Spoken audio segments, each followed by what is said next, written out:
Okay, so here we have my sort of two favorite rear motor vintage two-wheel drive buggies. Back here we have the Kyosho Pro-X.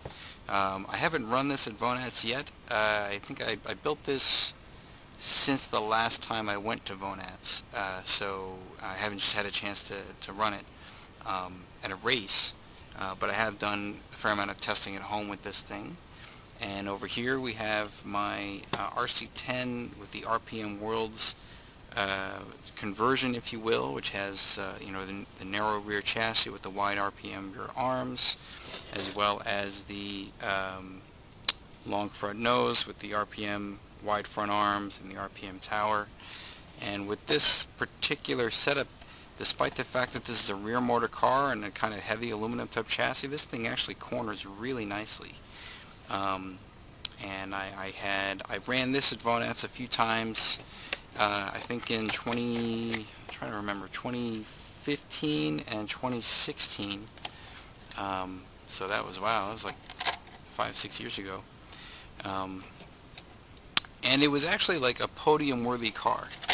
The only problem was both years, for some reason, I qualified pretty well. I think I qualified like 4th both years. But I ended up having some electronic glitching issues during the main.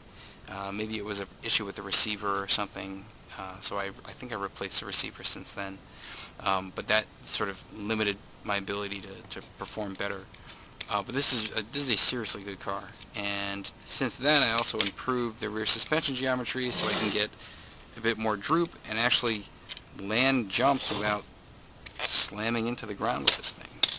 That's a problem with pretty much every RC10 I've ever driven, at least vintage RC10, is they like to chassis slap, even when you set them up well. So this one doesn't really do that anymore. And this also has Turnigy Trackstar 17.5 turn Gen 1 motor, just like the Tiken RC10 mid motor that I recently made another video about. Again, really punchy motor if you're running boost in a 17.5 class. Alright, let's plug this in. Goes there. Come on, get in there. There we go. So go here. So I always tend to run with any rear motor car. I tend to run a shorty pack as far forward as possible to even out the weight distribution, move the weight forward, get more steering. Okay. If you're on a really low grip track, then move the battery backward, put this phone spacer up front, you get a bit more grip. And that's like kind of the first thing you might want to try to do before fiddling with anything else. Just move the battery forward or backward rather than play with springs and oil and all the rest of it. Okay. So let's see. Where is it? There it is.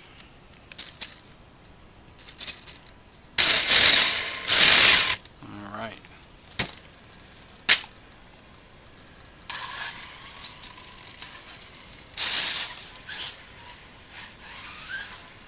So you can see, just like with the Tiken RC10, even on this one, you see there's quite a lot of, the caster is very apparent when you steer from left to right. Those front wheels really tilt a lot when you corner, but that does help it with cornering radius.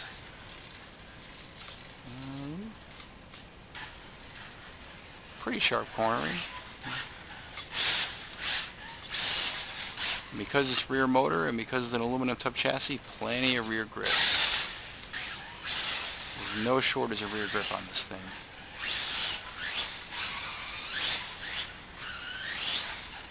And what's great about this is you can really push this car hard. I like it a lot. I say that about a lot of my cars, but any car that I have as a runner, I like it.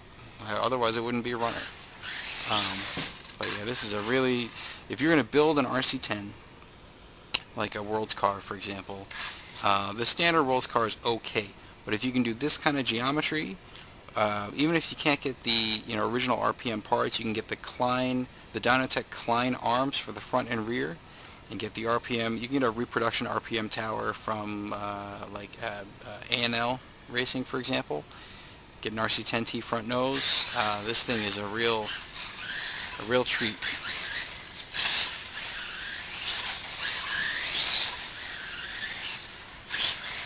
And you could break traction mid-corner and then just sort of hold the throttle and, you know, sort of bring the car around the turn. It's not going to sort of spin out on you like with the mid-motor cars.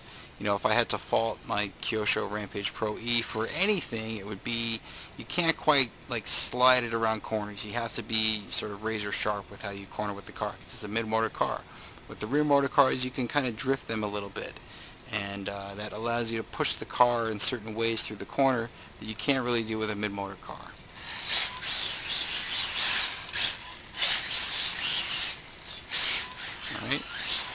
Alright, let's jump this. So when I ran this at Walkit all those years ago for Vonats, every time I landed the jump, the rear would slap the ground because I wasn't getting enough droop. So I did a whole video on this with putting Kyosho rear hub carriers on this and using Kyosho dog bones that are a little bit longer. This gives you more droop. Oy, that didn't go so well. So I guess the approach angle on this thing isn't so good because I set the jump angle to be kind of high. As you can see, the nose just slammed into the jump face and the car just hit the ground pretty hard. I wasn't expecting that, to be honest. Alright, let's try that again. Alright, lands better.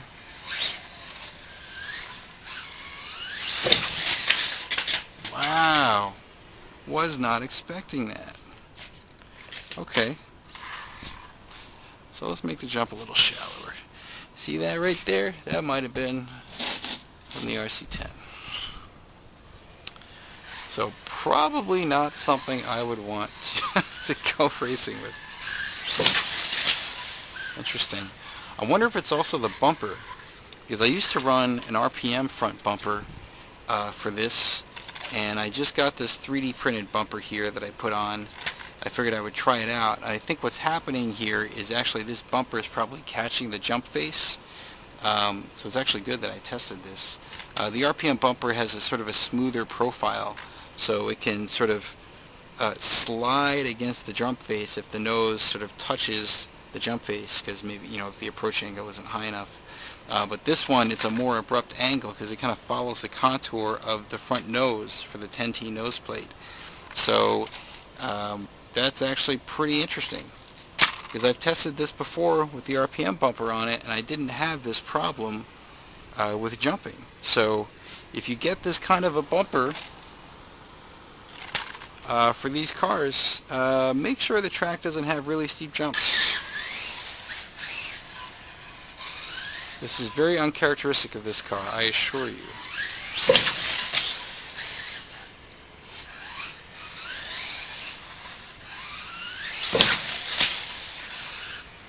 But otherwise, it's not bad. I think once you saw the nose kind of bounce a little bit there. Let's see here. Yeah, something's catching on the jump face. You hear that sort of cracking sound. I think that's what's causing this damage here. That's too bad. Okay, I'll flip it over later. Okay. Oops, I guess the battery on this is just about dead. Yep. Okay, well that's it for that car. Let's go to the Pro-X. Unplug this. That was unexpected. Alright, so definitely I'm going to have to put the RPM bumper back on this thing and try it again. That was effed up. Alright.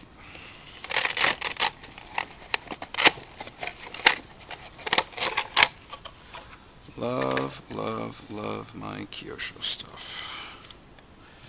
I know these cars are hard to find, which kind of, you know, is unappealing to some people. But if you can find one and you get enough spare parts, not that you would need many, the only spares you really need for this car, maybe The steering rack, as I have seen steering racks crack a little bit, you know, like right around here. And then transmission parts, you know, diff gears, idler gears, that kind of stuff.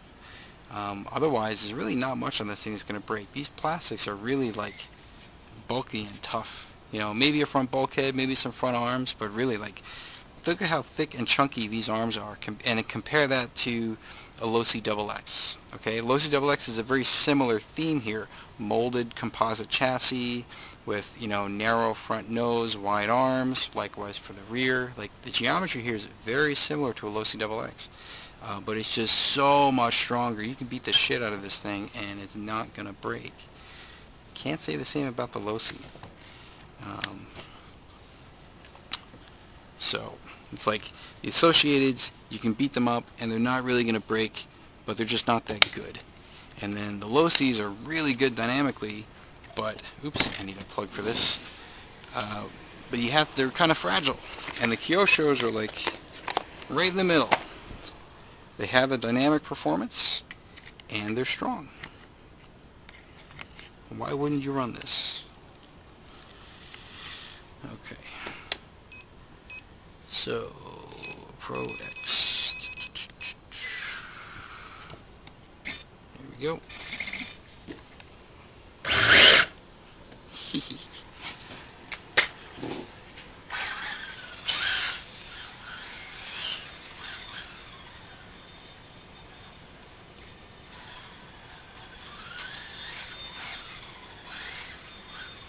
Very smooth. Alright, I do put a lot of time into getting my SST gearboxes running reasonably smoothly for all of my Kyosho cars. I have to play slightly different games with each one because all the gearboxes, the moldings are a little different. But that's all you really got to work on with these cars. The only great thing about the RC10s is the stealth gearbox is freaking awesome. And then they just put other stuff around it to try to make a working car. You know, with the Kyoshos, you got to put a little bit of work into the gearbox, but once you do, it's golden. And it has, you know, similar to this RC10, you can kind of slide it around corners a little bit. You know, you have some margin there for drifting. And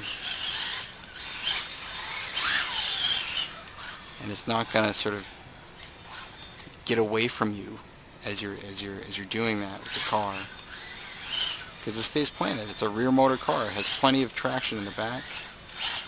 This is probably a bit lighter than the RC10 because, again, this is a molded chassis. This is an aluminum tub chassis, so it's heavier. Let's see how it jumps. Quite a lot smoother than the RC10, that's for sure.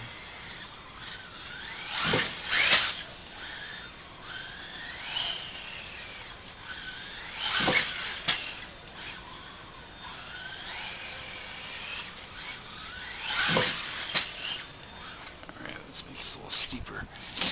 Get some real air time here.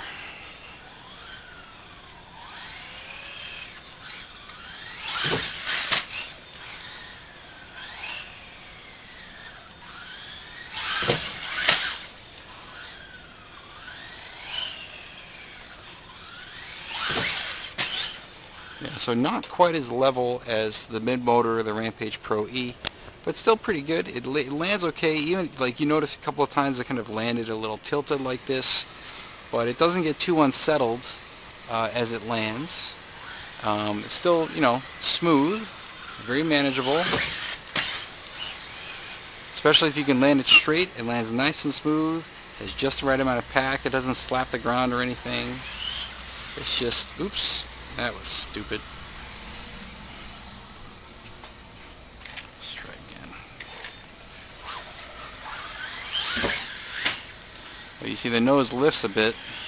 Seems to be something you're more likely to see on a rear motor car than a mid motor car. But all you really got to do if the nose lifts like that, I talked about this also a little bit when I was running the Yokomos, you just tap the brakes in the air, you can modulate the behavior of the car in the air. Alright, so right there I took off, I tapped the brakes a little bit just to bring the nose down, and then get back on the throttle, for the landing.